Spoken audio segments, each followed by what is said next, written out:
Shalom, selamat pagi siswa-siswi SMK Kristen Immanuel. Kita akan mempersiapkan diri kita dalam ibadah sebelum memulai segala aktivitas kita pada hari ini dalam proses pembelajaran. Ibadah ini dibuka dalam nama Allah Bapa, Allah Putra, dan Allah Roh Kudus. Kita ambil waktu untuk bersaat teduh bersama.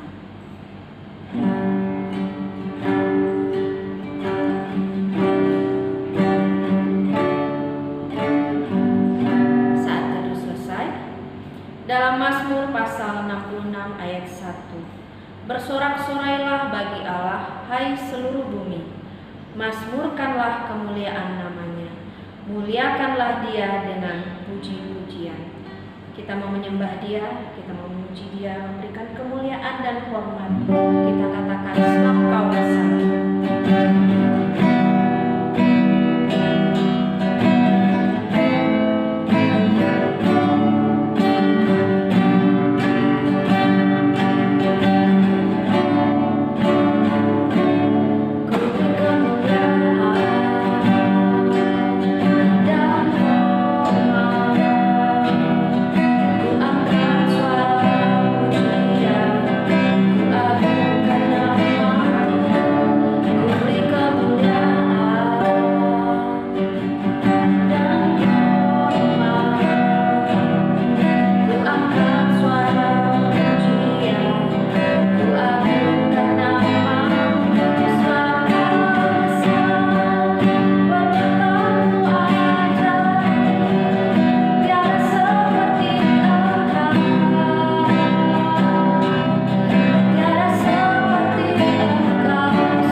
Mari kita lipat tangan dan tutup mata. Tuhan Yesus, Engkau Allah yang sangat baik dan mengasihi kami. Sampai saat ini kami masih ada. Itu adalah anugerah dan berkat penyertaan-Mu bagi kami semua. Saat ini kami mau persiapkan diri kami untuk memuji dan memuliakan nama-Mu. Bahkan kami akan mendengarkan firman-Mu ya Tuhan. Pimpin setiap apa yang kami pergunakan dalam kami beribadah ini, baik secara online ya Tuhan. Engkau terus hadir di tempat di mana kami beribadah bersama dengan-Mu ya Tuhan. Kami serahkan semuanya ke dalam tangan-Mu, dari awal pertengahan hingga akhirnya. Hanya di dalam nama Tuhan Yesus kami telah berdoa dan mengucap syukur. Amin. Kita memuji nama Tuhan karena kita tahu bahwa Yesus adalah jalan kebenaran dan hidup. Kita mau sama-sama katakan, Dia adalah jalan kebenaran dan hidup. Kita mau memuji nama Tuhan. Glory, haleluya. Glory, haleluya.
diri kita untuk mendengarkan sabda firman Tuhan, bahwa Dia adalah Tuhan sebagai jalan kebenaran dan jalan kehidupan.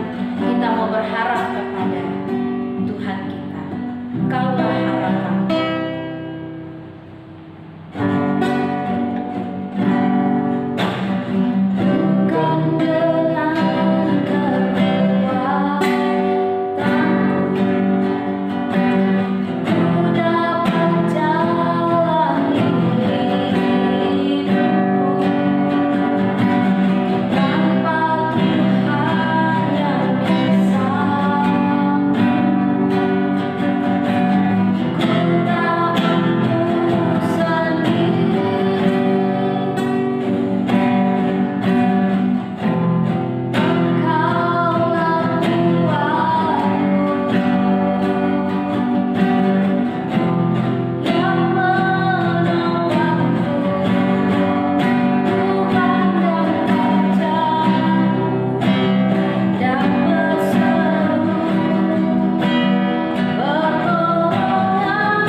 Shalom Bapak Ibu Guru dan siswa-siswi sekalian, mari kita berdoa sebelum kita mendengarkan firman Tuhan.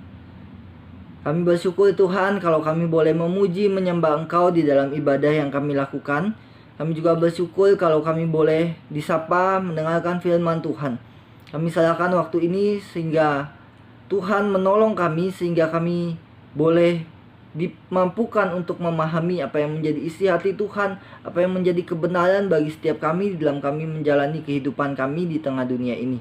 Kami serahkan waktu ini dalam tangan-Mu, demi Kristus Yesus kami berdoa. Amin. Bapak Ibu siswa-siswi semua, hari ini kita akan melanjutkan pembahasan kita mengenai 7 pernyataan Yesus mengenai siapa dirinya.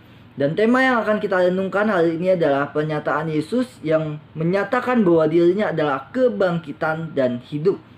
Saya mengajak kita melihat Alkitab kita dalam Injil Yohanes pasal yang ke-11 ayat 1 sampai yang ke-44. Tentu saya tidak akan membacakan bagian ini sepenuhnya untuk kita semua. Saya hanya akan membacakan ayat ke-25 dan ke-26 untuk kita. Nanti kita akan melihat apa yang melatar belakangi pernyataan Yesus ini. Ayat 25 dan 26 berbunyi demikian. Jawab Yesus, "Akulah kebangkitan dan hidup. Barang siapa percaya kepadaku, ia akan hidup walaupun ia sudah mati. Dan setiap orang yang hidup dan yang percaya kepadaku tidak akan mati selama-lamanya. Percayakah engkau akan hal ini?" Bapak Ibu siswa-siswi yang dikasihi Tuhan, tahun 2015 lalu ada sebuah film yang berjudul Victor Frankenstein. Film ini menunjukkan sebuah optimisme, keyakinan seseorang terhadap kemajuan sains, teknologi, dan film ini menunjukkan satu usaha untuk mengalahkan kuasa kematian. Sesuai dengan judul film ini, ada seorang ilmuwan bernama Frankenstein yang mempunyai impian yang sangat gila, yaitu ingin menghidupkan kembali seorang yang sudah meninggal. Dan dia mengatakan bahwa impiannya ini bisa mengubah masa depan. Beberapa kali ia melakukan uji coba terhadap organ tubuh manusia yang sudah meninggal dan menunjukkan adanya pergerakan di organ tubuh itu ketika dialirkan oleh listrik. Kemudian ia juga melakukan percobaan ini kepada simpanse yang sudah meninggal. Dan akhirnya simpanse itu ketika dialirkan listrik yang cukup kencang, simpanse itu bisa hidup. Tapi ketika simpanse itu hidup, simpanse itu melakukan sesuatu yang membahayakan hingga akhirnya dibunuh kembali. Bapak Ibu siswa-siswi semua, keadaan itu membuat Victor Frankenstein sangat yakin dengan apa yang akan ia lakukan, menghidupkan kembali seorang yang sudah meninggal. Sekalipun pada waktu itu asistennya mengatakan bahwa apa yang mau dilakukan itu adalah sesuatu yang sangat berbahaya. Tapi ia tidak akan mengurungkan niatnya untuk melakukan apa yang sudah diyakininya itu. Karena kalau kita melihat kisah film ini, ada hal yang melatar belakanginya, yaitu kakaknya meninggal karena melindungi Victor Frankenstein ketika badai salju itu terjadi. Dan ia ingin menghidupkan kembali seorang yang sudah meninggal dan ingin menjadikan orang itu sebagai kakaknya. Setelah segala sesuatu ia lakukan, ia persiapkan dengan baik, dengan sangat matang. Dan mayat yang sudah ada diikatkan dengan kabel-kabel untuk dialirkan oleh aliran listrik. Di malam itu ketika terjadi badai, balon cuaca diluncurkan untuk menangkap aliran listrik yang ada untuk bisa dialirkan ke tubuh mayat itu. Dan betul saja, ketika aliran listrik yang banyak memasuki tubuh mayat itu kemudian berhasil dihidupkan kembali. Dan Victor pun menyebut bahwa mayat itu adalah saudara laki-lakinya. Tetapi tidak ada sama sekali respon yang ditunjukkan oleh makhluk yang berhasil dibangkitkannya itu. Makhluk yang dihidupkannya kembali tidak sesuai, tidak seperti apa yang ia inginkan. Bahkan makhluk itu menghajar, melukai Victor dan orang lain yang ada di tempat itu. Disitulah muncul sepenggal adegan menarik, yaitu ketika Victor Frankenstein menyadari bahwa mayat yang berhasil dihidupkannya itu tidaklah seperti yang ia harapkan. Mayat yang dihidupkannya hanya seperti mayat hidup yang memang ada bentuk fisiknya, ada tubuhnya. Tetapi jiwanya tidak seperti seseorang yang dikenalnya, tidak seperti yang dia harapkan. Kisah di dalam film Victor Frankenstein ini menunjukkan kegagalan dan menyatakan bahwa manusia memang tidak bisa dan tidak akan pernah bisa mengalahkan kuasa kematian. Tidak akan pernah bisa membangkitkan kembali seseorang yang sudah meninggal. Tetapi di dalam Alkitab kita ditunjukkan, khususnya di dalam kitab Injil Yohanes pasal 11 ayat 1 sampai 44 ini. Kita ditunjukkan bahwa ada satu pribadi yang bisa melakukan itu. Yang bisa mengalahkan kuasa kematian, membangkitkan dan memberikan hidup, yaitu Yesus. Yesus yang menyatakan dirinya sebagai kebangkitan dan hidup.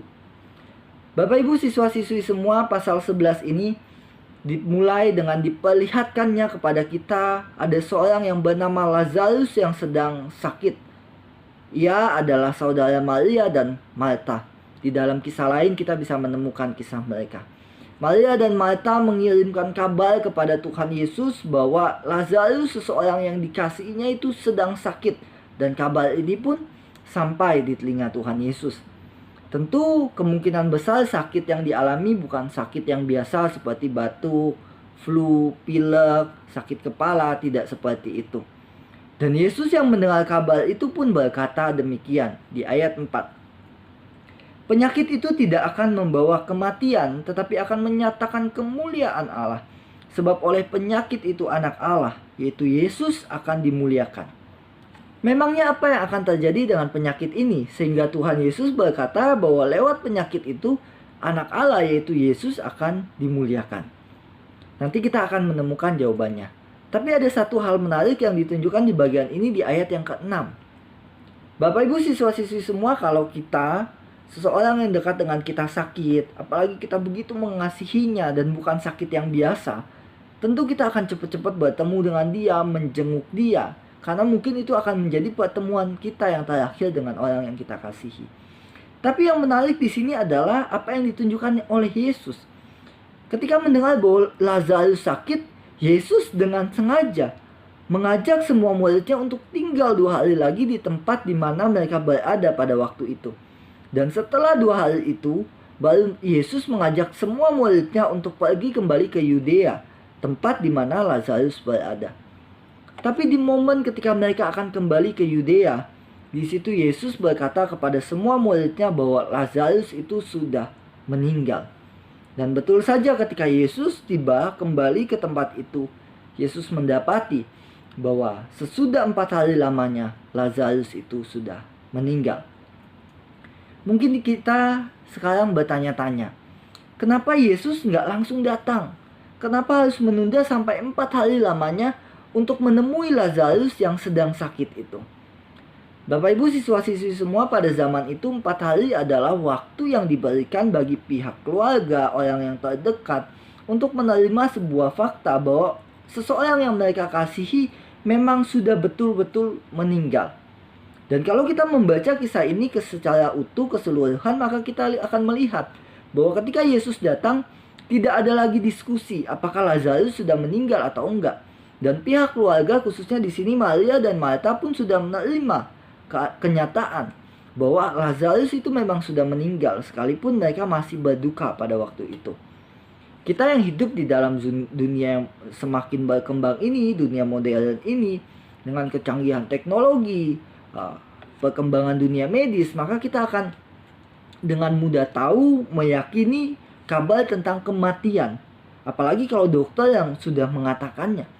Tapi di zaman dulu, mereka dengan tidak adanya kecanggihan teknologi, tenaga medis, perkembangan dunia medis yang masih seadanya, mereka masih punya pengharapan terhadap seseorang yang sedang sakit. Mereka masih bertanya-tanya apakah orang itu sudah meninggal atau belum. Hal ini bisa disebabkan karena mungkin sakitnya sakit yang sangat berat sekali, sehingga mereka tidak bisa bergerak lagi seperti seorang yang sudah meninggal. Kalau di zaman sekarang mungkin seperti seorang yang sedang terbaring koma dalam jangka waktu yang cukup panjang. Di momen-momen itu mereka masih berpikir apakah orang itu sudah meninggal atau belum. Siapa tahu orang itu belum betul-betul meninggal. Jadi ada 4 hari yang diberikan pada waktu itu untuk mereka memahami, meyakini bahwa orang yang mereka kasihi sudah meninggal. Dan inilah waktu yang Yesus berikan kepada Maria dan Marta pada waktu itu, untuk meyakini bahwa Lazarus sudah meninggal. Selain memang Yesus mau menggunakan kesempatan ini untuk menyatakan kemuliaan Allah. Di dalam momen kedukaan itu, Yesus berkata kepada Marta bahwa Lazarus akan bangkit. Saudaranya akan bangkit. Dan Marta pun meyakini hal ini. Marta berkata, "Aku tahu bahwa ia akan bangkit pada waktu orang bangkit di akhir zaman." Pengakuan Marta mengenai seorang yang sudah meninggal akan bangkit di akhir zaman ini adalah sebuah bentuk pengakuan iman orang Yahudi pada masa itu. Nah, di momen itulah Yesus menggunakan kesempatan untuk menyatakan siapa dirinya. Tuhan Yesus berkata, "Akulah kebangkitan dan hidup. Barang siapa percaya kepadaku, ia akan hidup walaupun ia sudah mati. Dan setiap orang yang hidup dan yang percaya kepadaku tidak akan mati selama-lamanya. Setelah Yesus menyatakan siapa dirinya, Yesus bahkan menuntut pengakuan iman dari mulut Marta. Percayakah engkau akan hal ini? Dan Marta pun menyatakan iman percayanya kepada Yesus dengan keyakinan bahwa Yesus adalah Mesias yang datang ke dunia. Ini sebuah pengakuan iman yang sangat luar biasa. Sampai di bagian ini Marta mungkin belum menyadari bahwa Yesus akan membangkitkan Lazarus saudaranya itu. Tapi ini justru memperlihatkan kepada kita bahwa imannya itu betul-betul murni, betul-betul sungguh-sungguh kepada Yesus. Dan percaya bahwa Yesus betul-betul adalah Mesias yang datang ke dunia. Marta ditantang oleh Yesus sebelum ia melihat apa yang Yesus lakukan, mujizat yang akan Yesus nyatakan. Sekalipun ia belum melihat, tetapi ia sudah lebih dulu percaya bahwa Yesus mampu melakukannya. Bapak Ibu siswa-siswi semua, Marta saat itu tidak berpikir bahwa Lazarus akan dibangkitkan. Tapi di momen ini menjadi momen bagi Yesus menyatakan siapa dirinya, yaitu bahwa ia adalah kebangkitan dan hidup. Ia datang ke kubur Lazarus dan berkata untuk menyingkirkan batu yang menutup kubur Lazarus itu. Kemudian ia memerintahkan Lazarus yang sudah meninggal untuk bangkit kembali. Dan kisah ini kita bisa melihat ditutup dengan keadaan bahwa Lazarus yang sudah meninggal itu bangkit kembali. Keluar dari kuburnya itu dengan kaki dan tangannya yang masih terikat dengan kain kapan dan mukanya yang masih tertutup dengan kain peluh. Bapak Ibu siswa-siswi semua, cerita ini sangat unik. Karena semestinya Lazarus tidak dibangkitkan di waktu itu. Lazarus semestinya dibangkitkan di akhir zaman. Tapi Yesus mendemonstrasikan kuasa kebangkitannya di situ. Dan pada waktu itu juga tidak perlu menunggu akhir zaman. Ia membangkitkan Lazarus tanpa harus menunggu akhir zaman. Dan saat itu Marta bukan hanya sekedar percaya terhadap mujizat yang Yesus lakukan yang memang belum terjadi, tapi ia sungguh-sungguh percaya kepada siapa Yesus yang menyatakan dirinya sebagai kebangkitan dan hidup. Bapak Ibu siswa-siswi semua, Yesus adalah kebangkitan dan hidup.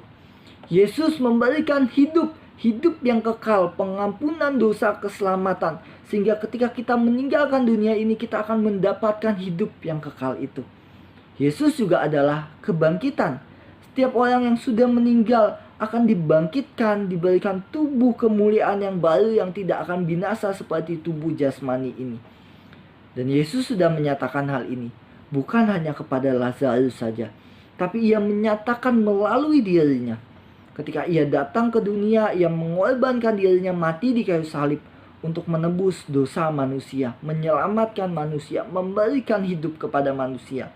Ia tidak dikalahkan oleh kematian. Kuasa maut, kematian tidak dapat mengalahkannya.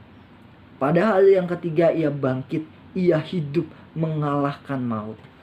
Maka jelas bahwa pernyataan Yesus yang menyatakan dirinya sebagai kebangkitan dan hidup bukanlah sebuah omong kosong. Bapak Ibu siswa-siswi semua, seperti kisah yang kita lihat tadi, kematian dan kebangkitan tidak bisa dilepaskan dari satu sikap percaya kepada Yesus. Ini yang Marta tunjukkan. Ini yang ditunjukkan semua orang pada waktu itu yang mengikuti perintah Yesus dengan menggulingkan batu yang menutup kubur Lazarus itu. Respon ini juga lah yang seharusnya muncul di dalam diri kita terhadap Yesus yang sudah datang ke dunia ini. Bapak Ibu guru dan siswa-siswi sekalian, setiap manusia di dunia punya masa hidupnya masing-masing di dunia ini. Sampai waktunya tiba, kita semua akan menghadapi yang namanya kematian. Tetapi bagi kita yang percaya kepada Yesus yang berkata bahwa ialah kebangkitan dan hidup, kematian jasmani bukanlah akhir segalanya, bukanlah akhir yang sangat mengerikan. Karena kita tahu bahwa Yesus yang adalah kebangkitan dan hidup mampu membangkitkan kita dan akan memberikan hidup yang kekal kepada kita. Hidup kekal bersama dengan Allah di surga itu. Yesus sudah menunjukkan dan membuktikan hal itu kepada setiap kita. Maka dari itu, maukah kita percaya kepadanya dan mendapatkan janji kebangkitan dan hidup yang Yesus berikan kepada setiap kita? Maukah kita percaya kepadanya? Percayakah engkau akan hal itu? Mari kita berdoa. Kami bersyukur Tuhan untuk firman-Mu yang boleh menunjukkan sekali lagi kepada kami siapa Engkau. Engkaulah kebangkitan dan hidup. Allah yang mampu membangkitkan dan memberikan hidup yang kekal kepada setiap orang yang percaya kepadanya. Dan biarlah kebenaran ini semakin menuntun kami, meyakinkan kami untuk mempercayakan hidup kami sepenuhnya kepada Engkau. Karena tidak ada satupun pribadi, tidak ada satupun di dunia ini yang bisa menjanjikan hal itu selain Engkau. Biarlah kami boleh sungguh-sungguh percaya kepadamu, semakin dikuatkan, diteguhkan dalam menjalani iman percaya kepadamu ya Tuhan. Makasih Tuhan untuk firman-Mu, terima kasih untuk ibadah yang boleh kami lakukan. Dan sebentar lagi kami akan menjalankan kegiatan belajar mengajar kami. Kami serahkan sepenuhnya ke dalam tangan Tuhan. Berkati setiap kami, Bapak Ibu Guru dan siswa-siswi, juga setiap perangkat internet yang kami gunakan. Kami serahkan sepenuhnya ke dalam tangan-Mu. Berikan kami semangat, ketekunan di dalam mengikuti proses ini. Di dalam nama Tuhan Yesus kami berdoa. Amin. Silakan mengambil waktu teduh. Ibadah kita selesai. Tuhan Yesus memberkati kita semua.